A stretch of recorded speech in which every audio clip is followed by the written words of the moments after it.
All right, so you can see here we have entered 1941-42 turn. Just give a quick rundown of what happened in the 1939-1940 turn. In that turn, Germany went to war with the West. And it's kind of torn. Like, I could have gone one of two different ways. Could have gone after Poland, historic route.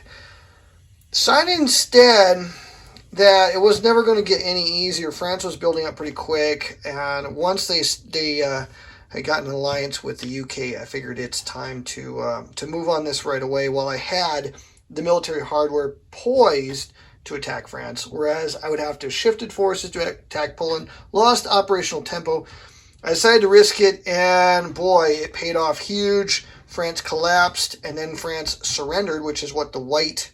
I know they look yellow, but they're actually white cube, or they're supposedly white cubes. They're really kind of a cream colored, which is weird because you got yellow for Italy. Anyhow, so these are basically neutral countries, and France is done. They are baked out of the game. So big turnaround. How did I do that? Well, Germany was at a commitment level of rearmament. There's no declarations of war allowed in that, so you're not getting any of your offensive pieces in the selection cup or on your reserve. So the only military stuff you can do is when you use one of your flags, perform a efficiency test using the number of dice equal to your capability here. So for the Germans, they're going to roll 3 dice under most circumstances. There are random effects that can move your effectiveness rating down temporarily. But at any rate, the only way to do a military operation is to use one of your flags, roll for success, achieve it, do one military operation, but you can't augment it and give yourself favorable die roll modifiers. So what I decided to do instead was go ahead and go to war by increasing Germany's rearmament commitment to mobilization. That increases their force pool from 12 counters collectively between what's on here, what's in the cup, what's on the reserve display, and what's on the map. The sum total of that can never exceed this number. So I built my force pool, got a few more counters into play with them, and then as soon as you move to mobilization, you get a number of these markers equal to the number of factories that you have. So there's 2 factories, so they got 2 markers. Each one of those markers, using this conversion ratio, 1 marker to 2 operations, means I can do 2 military operations with one of these instead of rolling for effectiveness and only getting 1 with one of these. That's the way to do it. So we went ahead and used those for the war on France, and that's how that was achieved. Meanwhile, Italy's still spinning its wheels trying to figure out if it wants to go to war or not. And they have struggled, despite Mussolini's overtures, to get into a mobilization state, and they can't join the alliance with the Germans until they get there. And so basically the UK has the run of the Mediterranean, which is a big deal because that's allowing, there's a supply line that runs through the Mediterranean all the way to the Pacific, and they're now allowed to collect these resources here. So until Italy gets in the war and blocks the Mediterranean route, and so the supply line has to come through South Africa, there's a delay box here. And your line of communications can go into this box, but it cannot go through that box. So what that means is the UK, if the route through the Mediterranean is blocked, cannot get the resources from India and Australia to help them. So that's one of the reasons why Germany has been trying to get Italy into the war, and they're just kind of stuck. Meanwhile, the Soviets have taken control of the Baltic states. They've taken control of multiple locations in and around China, and they are comfortably in second place with 4 victory points to fascism's victory points of 8. Japan collapsed. A new regime was instituted. They had to reconquer Manchuria because they lost it after the political collapse in Tokyo. New government is set up, but now there is no Washington Naval Treaty, so the U.S. can reinforce the Philippines and begin to interfere directly in Japan's affairs. Japan basically is a source of victory points for factions wanting to take the fascism side down a peg or two. So that's something that the Germans will have to be mindful of. They may have to use some of their flags to help these guys out. They also need to get mobilizing, but it's hard to mobilize when you can't keep your people fed and hungry and the government collapses. So that's why they're just kind of stuck for now. Last but not least, the UK is in a solid position despite the fact that the war in France is over and they lost, and the Channel is occupied by French, by German fleets. So Germany could conceivably invade London and end the game. So that is something they need to worry about. And so it's with that in mind that they went ahead and chose the reserve token that they did, which is a fighter unit, put that into London pronto. But Germany's going to be able to use their offensive reserve before the UK gets a chance to it. So some questions for the Germans, how they're going to use their military offensives. What would be the best use of it? First of all their tanks were wiped out in the war for France, so they don't have any tank armies. There is a tank army in London. If you have a tank army, your opponent rolls, I think, one less die.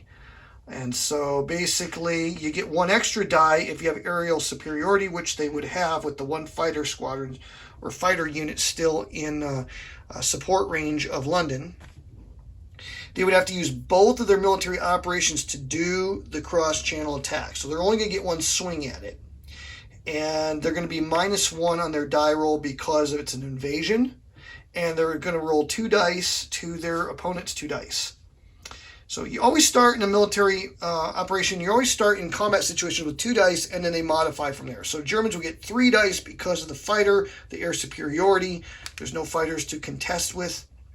If there was a fighter there, they would duke it out between each other, and then the winner of that would get aerial superiority in the ground battle. So in this ground battle, Germany gets 2 dice, +1 for the air superiority, -1 for having fewer tanks, and so... and with a -1 modifier to their best die roll result, that's not looking like an option we want to do. Both sides would roll their dice. You take your best die roll and then you modify it accordingly. Bearing in mind that if you roll multiple 6s, each 6 beyond the first is a +1 modifier. I'm not liking those odds. I mean, if this was a tank, I'd go for it. Perfect situation for it. But it's not, and they have one there. So that's one, yeah, I think that's just too dangerous to attempt. Meanwhile, the Ruhr is vulnerable. They have carrier superiority. As soon as they bring that fleet down, they're probably going to win a naval battle here. So I think the best use of this reserve would be to take 2 military operations, because that's the ratio right now at mobilization. When Germany goes to total war, the ratio goes up. Each one of these would produce 3 operations. And here's what I think I'm going to do. I want to get this army out of Lorraine. So I'm going to do a deployment action, which allows all my units on the map to deploy to adjacent location. And they can continue to do that.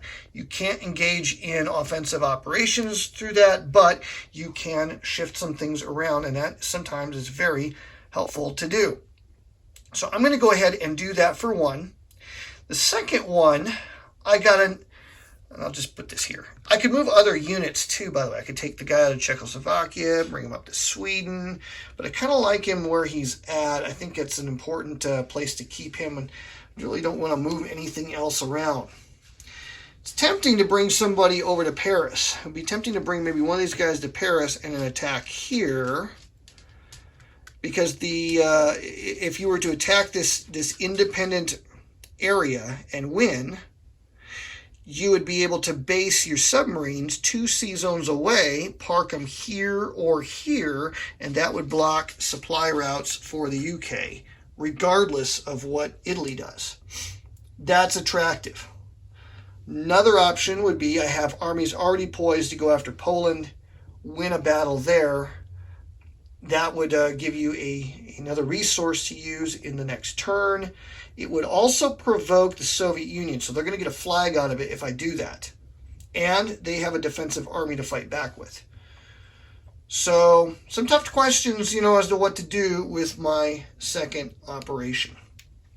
I kind of like going after that space. On the other hand, if I don't do it, if I do it, then I kind of have to garrison it. Well, I guess I don't have to garrison it. It just lengthens my coastline, but I love the idea that I could block the line of communications with the UK. That's going to make the UK put pressure on the United States to enter the war. The United States has done diddly squat. They need to start mobilizing and join the fray. So a couple different options. Now, if you're playing solitaire, I try to make the best possible decision under the circumstances for each player, but you could always randomize it, equal choices. 1 to 3, we go after Poland. 4 to 6, we go after this. Because what I'm basically going to do is use my next operation to, if I have to deploy someone over to here, I won't be able to attack with him in my next operation, but down the road I could. I would probably, if I go ahead and send one of these guys to France to set up the attack here, I would probably go ahead and use my final operation to build something from my force pool, namely another fighter or maybe another infantry. One of these two could be built. I could also build this, but I won't have access to it until next year. The next year turn, I should say. I can't build this because it costs 2 builds to build, and I only have 1. I'd have to spend the entire one of these in order to build this upgrade for my air forces. So those are my choices. I think it's hard. Lots of tough choices in this game. I like the idea of going after that, and I feel like I can get it later. I definitely want to garrison this for now. So I think what I'll go ahead and do is we'll launch an attack on Poland. I just feel like let's get it. Troops are already in place. If I win, I can redeploy. The posture of the Soviet Union is political purges, so they're not really set up to do any kind of military offensives against me. And also, they are not at mobilization yet. So we'll go ahead and march in both armies. Stacking limit is 2 armies, by the way, 2 ground units and up to 2 air units. So I'm going to go ahead and use the air unit in addition. That gives air superiority. And so I'm going to roll 3 dice against the Poles, 2 dice. And so we'll go ahead and take our special World War II dice here. And we'll use, I don't know, these are actually the French dice. Let's go ahead and use something. Yeah, let's go ahead and use the French dice because they were controlled by France for quite a while. 2 of them and 3 Germans, and we're looking for the best die roll. Whoops. So we'll go ahead and put them in here. Dump them in the hopper, and Poland is going to win this one. Now, or excuse me, the Germans are going to win in Poland. The 4 beats the 3. There's no modifiers to the dice. So if this was a Soviet army, they could just simply retreat and cancel the loss, yield the ground, but save the army. But because it's neutral, the army has to take the hit in place, and so the control marker will be placed here. Boom. And then we adjust the victory up. And Germany is rolling. Now that might look like they have a commanding, never going to roll them back kind of a lead, but let me show you the offensive potential of the United States. They have 7 resources, 2 factories there, 2 factories there. They can put down a ton of these offensives, and late in the war, that's a game changer. So nothing's secure yet, but it does give now Germany options against the Soviet Union. This also provokes the Soviet Union, so they are going to take one of their flags, and they're going to put that either into the cup or onto their reserve display. Now, they can't put it on reserve because they already have a marker there, so it's going to go in the cup with the others. They'll be able to use that later on. And so that will then conclude the use of the Germans' reserve.